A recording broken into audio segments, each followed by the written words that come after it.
Hello दोस्तों, तो कैसे हैं आप लोग। आई होप आप लोग अच्छे होंगे और स्वस्थ होंगे। दोस्तों, आज का वीडियो भाई सुनीता का है, मतलब विजय रिया के घर का है। तो चलेंगे वीडियो की तरफ, लेकिन उससे पहले चैनल को सब्सक्राइब करिए, लाइक कमेंट करिए और शेयर कर दीजिए। दोस्तों, बात ऐसी है कि भाई सुनीता अपने ससुराल से मायके आई थी। अभी 2 दिन ही रुकी थी कि उनके पति देव आधम के, चलो ठीक है भाई, आए और वो लेने आए थे, क्योंकि इनके यहाँ ये रिवाज है भाई। अभी तो ये साल भर तक ऐसे ही इनका आना जाना लगा रहेगा। लेकिन एक बात मैं आप लोगों से पूछना चाहती हूँ, क्या वहाँ के ये रीति रिवाज होते हैं कि रात के वक्त ही बहू को लेकर जाते हैं या बेटी को लेकर जाते हैं, लेने जाते हैं तो भी रात में जाते हैं? मतलब क्या वहाँ का ये रिवाज है? मतलब ये मुझे पता नहीं, क्योंकि इनके वीडियो में तो हम यही देख रहे हैं कि विजय भैया भी जब भी लेने गए हैं तो रात को ही गए हैं और 12 बजे के आसपास ही लेकर आए हैं। जब ये पहली बार गई थी तो भी रात को ही गई थी, और इस बार इनके पति जब लेकर गए हैं तो भी रात को ही गए हैं, मतलब 11 साढ़े 11 बज गया था। जबकि हमारे यहाँ तो ये मानते हैं कि रात के वक्त नई दुल्हन को लेकर नहीं जाना चाहिए। तो अब भाई ये चीज़ें किसी को समझ नहीं आ रही हैं, क्योंकि बहुत से ऐसे कमेंट हैं उनके वीडियो पे और सभी ये पूछ रहे हैं, लेकिन वो लोग कुछ बता नहीं रहे हैं। तो भाई अगर जो लोग वहाँ के रहने वाले हों, अगर उन्हें ऐसा कुछ पता हो तो ज़रूर बताना। तो अब हम आगे चलते हैं। भाई इनके पति देव आते हैं लेने के लिए, दिन में ही आ गए थे, लगभग 10-11 बजे आ गए थे ये। और जैसे ही ये घर आए तो घर पे कोई था ही नहीं, सिर्फ सुनीता ही घर पर थी, कोई भी नहीं था। जबकि पता तो सबको होगा कि जमाई बाबू आने वाले हैं लेने के लिए, लेकिन घर पे कोई था नहीं। मतलब सीधे तौर पर बेइज्जती, क्योंकि हमारे यहाँ तो ऐसा नहीं होता है। अगर बताया गया है तो भाई सारे घर के लोग वहाँ मौजूद होने चाहिए, और नहीं सारे हैं तो कुछ ना कुछ कोई ऐसा घर का गार्जियन होना चाहिए। सुनीता ने बताया कि मम्मी पापा खेत में हैं, भैया भाभी कहीं बाहर गए हैं, नीतू स्कूल गई है और चांदनी तो हॉस्टल में है, मतलब घर पे कोई भी नहीं है। तो अब जमाई बाबू को ले करके ये नीचे वाले घर पर जाती हैं, जो विजय का घर है। वहां जाती हैं, कुछ देर इंतजार करती हैं, उसके बाद ही भैया भाभी आते हैं। भैया भाभी आते हैं और बातचीतें होने लगती। तब तक जमाई बाबू भाई अपनी साली साहिबा, जो गांव की इनकी एक दोस्त है, उससे बात कर रहे थे। नानी जी आ जाती हैं, नानी जी से बातचीत करते। भाई अभी तक नाश्ता पानी कुछ भी नहीं मिला था उन्हें, कुछ भी नहीं मिला था। वो अभी ऐसे ही घूम रहे थे। भाई माना कि भैया भाभी नहीं है, लेकिन सुनीता तो करा सकती थी नाश्ता, सुनीता ने भी नहीं कराया। अब वो इधर उधर घूम रहे थे और सबसे बातचीत कर रहे थे। उसके बाद जब भैया भाभी आते हैं तो वो नाश्ता वगैरह कराते हैं उनको। कुछ अब दिखाया तो नहीं कि क्या नाश्ता कराया, लेकिन हाँ कराया ही होगा, जब आए हैं तो कराया ही होगा। उसके बाद सुनीता जमाई बाबू को ले करके गांव घूमने जाती है दोपहर के वक्त। भाई नदी में बाढ़ आई थी तो वो दिखाने के लिए ले जाती है, जबकि इनकी सासू माँ ने कहा है कि अभी साल भर तक घर से बाहर नहीं निकलना है, और खास करके इस तरह की जगह पर तो बिल्कुल नहीं जाना है। लेकिन भाई यहाँ कौन सा सासू माँ देखने आ रही हैं, तो भाई निकल गई है घूमने के लिए। अपने पति देव और साली साहिबा के साथ इनके पति देव निकलते हैं और बातचीत करते हुए नदी किनारे पहुंचते हैं और देखते हैं कि बाढ़ बहुत ज़्यादा आई थी। तो यहाँ पर सुनीता कहती हैं कि भाई दो साली साहिबा साथ में हैं तो आपको तो अच्छा लगेगा ही। तो थोड़ी सी हंसी मजाक वहाँ पर होता है, और उसके बाद ये घर आते हैं। धीरे धीरे शाम होने लगती है। अब विजय भैया भी कुछ बहुत बातें उनसे करते हैं, जो कि हम यहाँ पर कोई ऐसा डिस्कशन बड़ा था नहीं जो हम डिस्कस करें। थोड़ी बहुत बातें होती है और उनका पेन उनकी जेब पे ही था। तो बहुत से लोगों ने कमेंट किया कि भाई यहाँ कौन सा ये पढ़ाई करने आए हैं जो जेब में पेन लेकर आए हैं। लेकिन हाँ, कुछ लोगों की आदत होती है, जैसे जो टीचिंग लाइन में होते हैं उनकी आदत होती है भाई पेन साथ में जरूर ले जाना है। तो शायद यही कारण रहा हो कि वो पेन लेकर गए हैं। अब शाम हो जाती है और ये लोग बाहर ही बैठे थे।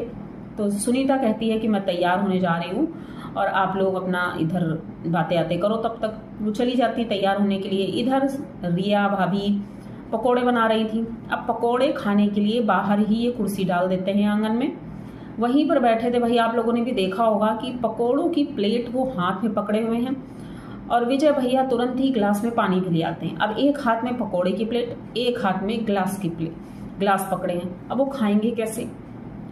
तो बहुत से लोगों ने कमेंट किया भाई एक स्टूल रख लो, एक छोटी टेबल रख लो, कुछ भी रख लो, लेकिन ये हाथ में पकड़ा देते हैं। तो यहाँ पर जमाई बाबू कहते हैं कि भाई हमारे यहाँ भी ऐसा ही होता है, तो हमें आदत है, ऐसी कोई दिक्कत नहीं है। ग्लास नीचे रख दिया।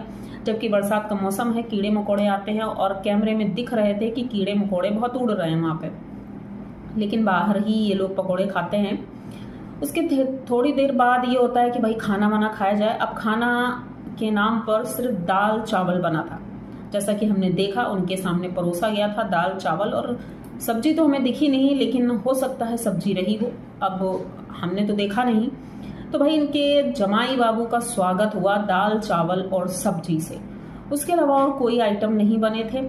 जबकि पूरा दिन ये घर पर रहे हैं, ऐसा कुछ भी नहीं बना था कि हम देख सकें कि जमाई बाबू का स्वागत हुआ है। और उधर कलेवा बना था, मतलब लड्डू, और वो इनके यहाँ जो बनता है पुआ वगैरह वो बना था, तो वो तो दिखाया नहीं गया, बस पैक करते हुए दिखाया गया है कि पैक किया गया है, मतलब कि बनाया होगा दूसरे वाले घर पे।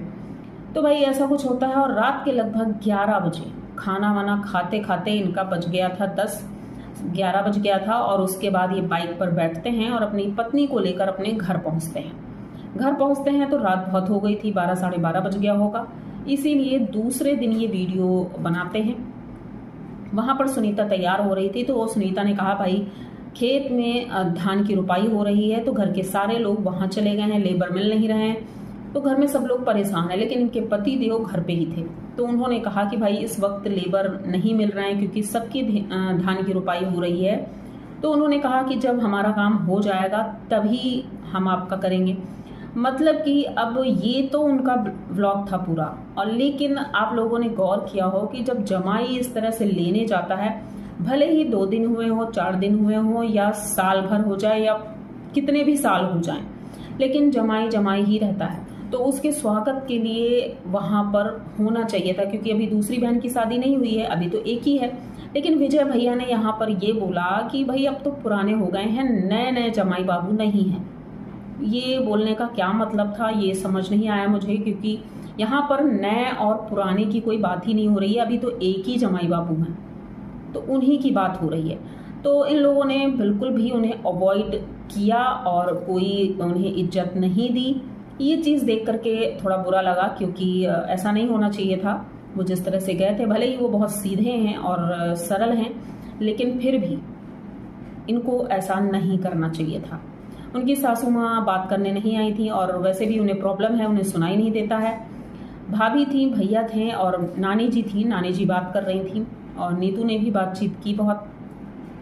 इसी बीच गांव में जो तीज का पर्व हुआ था वो भी सुनीता ने किया था, और नीतू का बर्थडे भी था, वो भी सेलिब्रेट हुआ। मतलब कि सुनीता जब आई घर तो भाई ये सारे फंक्शन हुए। इसके बाद ही अब ये रक्षाबंधन में फिर से जाएंगी, तो मतलब इनका आना जाना भी चलता रहेगा। और अब ये अपने ससुराल में सारी चीज़ें अब करेंगी, जैसे कि अभी तो नया नया था इसलिए इन्होंने कुछ किया नहीं 15 दिन तक, लेकिन अब इन्हें घर संभालना होगा। इनके ससुराल में इनके दादी बाबा हैं, दादी को मतलब याद नहीं रहता है, उनकी याददाश्त कमज़ोर हो गई है।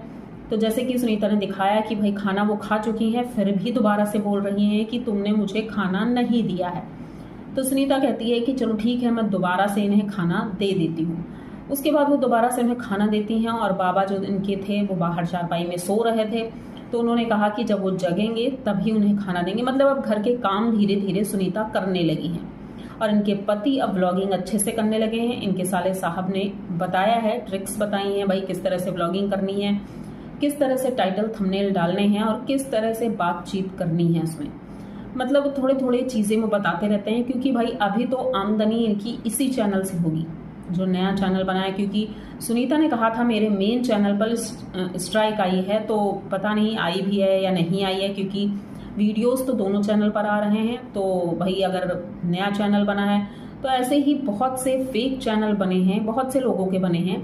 तो विजय भैया ने यही बोला है कि आप फेक चैनल को सब्सक्राइब ना करें, या तो उसे रिपोर्ट मारें, या फिर आप मत देखें उन्हें। और हमारे सिर्फ 2 ही चैनल हैं, एक इनके पति का है और एक इनका है।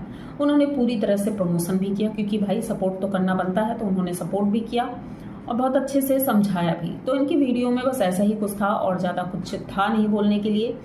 तो ये वीडियो यहीं तक रखते हैं। आई होप आप लोगों को वीडियो अच्छा लगा होगा। अगर वीडियो अच्छा लगा है तो प्लीज़ चैनल को सब्सक्राइब करिए, लाइक कमेंट करिए और शेयर कर दीजिए। मिलते हैं जल्दी किसी नए वीडियो में, तब तक के लिए बाय।